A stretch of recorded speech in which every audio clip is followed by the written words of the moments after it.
Good morning. We're Steve and Patty Rapplean, and we're here to do the morning reflection for you today.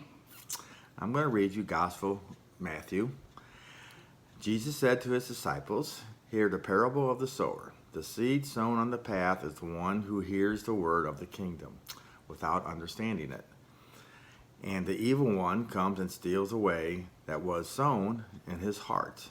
The seed sown on rocky ground is the one who hears the word and receives it once with joy. But he has no root and lasts only a time. With some tribulations and persecution comes because of the word. He immediately falls away. The seed sown among thorns is the one who hears the word. But then worldly anxiety and the lure of riches choke the word, and it bears no fruit. But the seed sown on rich soil is the one who hears the word and understands it, who indeed bears fruit and yields hundreds, 60, or 30-fold." So we were reflecting on this, and that we've heard this gospel quite a few times now recently, both at Sunday Mass and at some daily Mass. And so I think we're all very familiar with it, very familiar indeed. And Father Mike actually spoke on each of us being the seed, and at any point in our lives could certainly be on the rocky ground or on the poor soil, in the weeds, and certainly in the midst of anxiety. So that can be any one of us at any time.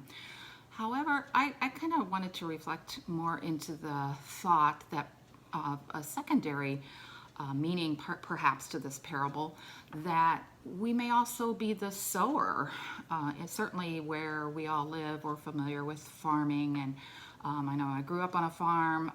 We have a garden. Steve takes care of our grass, and as a sower, you put your seed out, you till the soil to make sure it's good soil first. Then as your seed is there and beginning to grow, you meticulously try to take care of it all, because you want everything to thrive. You want that big bountiful harvest, or beautiful yard, or lots of flowers, or lots of sweet corn. And so you do your very best to try to do that. So I think we are called to do the same in our lives. We are called to be, as Catholics, good to help those around us who are stuck in the thorns or fallen on the rocks, to help bring them forward and to take good care of them, just as we would with our own garden or our yards. And how do you do that? I don't feel like, I don't know, it's hard to be an evangelizer, at least for me. Many people are very good at that, but I struggle with that. And so something that we've talked about that we want to try to do personally in our lives is to strengthen our own seed, strengthen our own lives, and bathe it in not just in the water of our religion, our faith, so that it's right there on our minds and more easily spoken when someone says something against our faith, or doesn't believe as we do.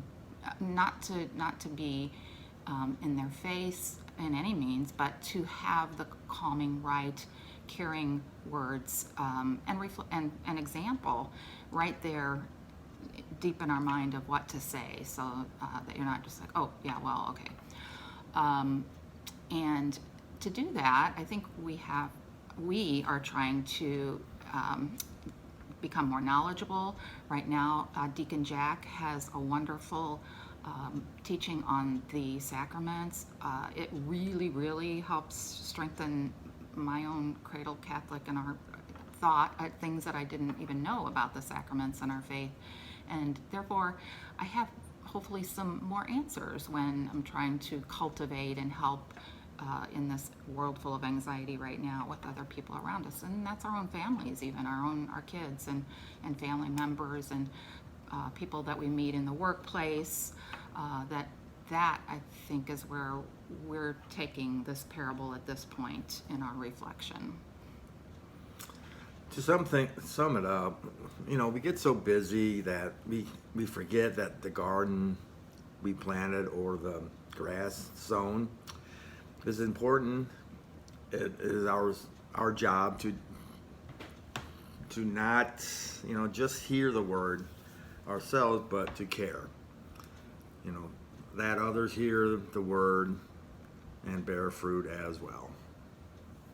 And so we challenge you to try to do the same, to try to help those, to cultivate those around us so that we can all be one big, wonderful society, parish, family in Christ.